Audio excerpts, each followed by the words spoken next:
So yun na nga po, 5:23 na po ng hapon dito sa Pilipinas. Pagkatapos po ng bagyo, ito na po ang mga alaga natin. Yan po, nakakain na po yan. Pagka medyo tuyo na po ang panahon, saka po tayo maglilinis at maputik at nagsiampiyasan ang hangin, nagsama-sama na po ang hangin at ulan. Yan po, magkakasama na po yan. Ito po bagong alaga nating maliit na kambing. Ang nawala po ay yung ating mga manok. Napadpad na siguro ng hangin yun. Isinalaan po ang natira doon sa maliit, pero yung po malalaki ay kompleto. Yan po ang ating mga alaga, papahinga na. Yan naman po yung isa. Hindi pa po ako nakakapaglinis ng kulungan at maputik pa yung kapaligiran. Tayo po ay nagsiga para po ay mawala yung mga lamok. Yan po. Ang ating pong kulungan ng kambing ay nilipad. Yan po. Nilipad po yung ating buwong pinakampalokuhan. Ang baka naman po at kalabaw ay okay naman. Wala naman pong problema.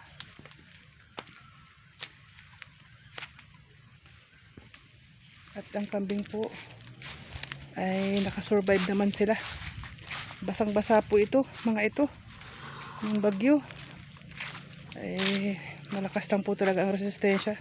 Ito po yung bagong anak, aking mga alaga. Ayan po, survive sila.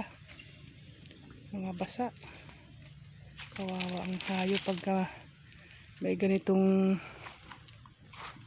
ano po ay bagyo. Magmamahinga na po sila. Busog na po itong mga ito. Yan po. Ito po ang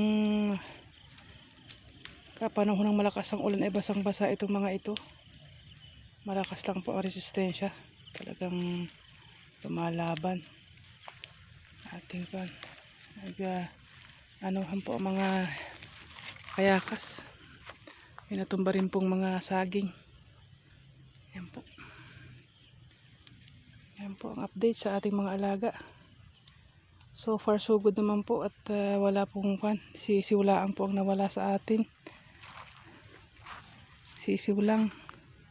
Pero po yung mga alaga natin ay survive naman. Salamat naman sa Panginoon. Yan po. Yung po naglilimlim nating manok ay basa din.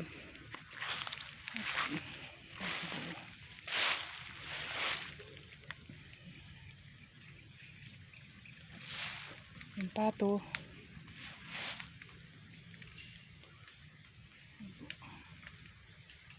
Yung ating mga alaga.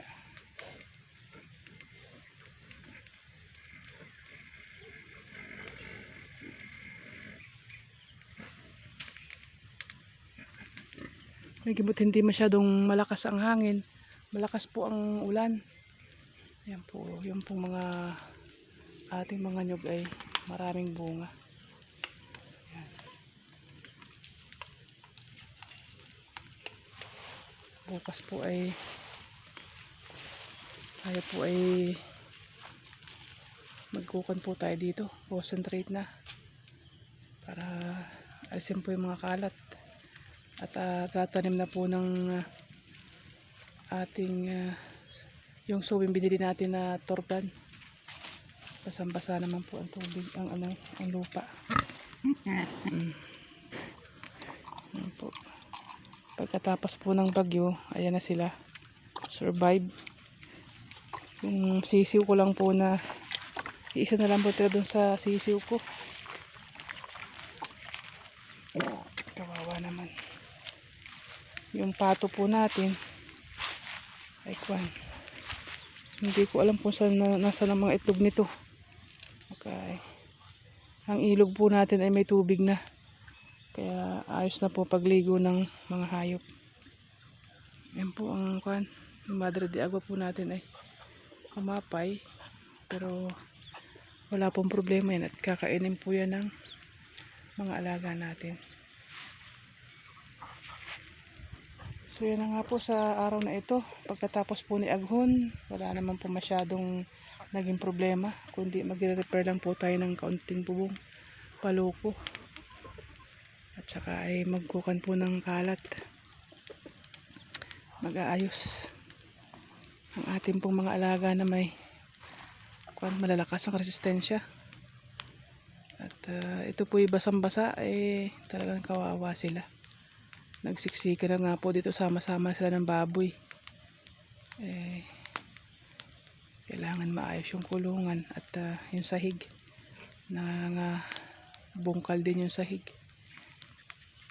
So yun na nga po sa hapong ito. Mapagpalang araw po. Bukas po tayo ay didestino dito.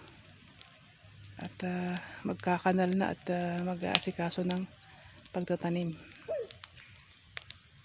Mabuhay po tayo mga magsasaka. Tayo po ang bida.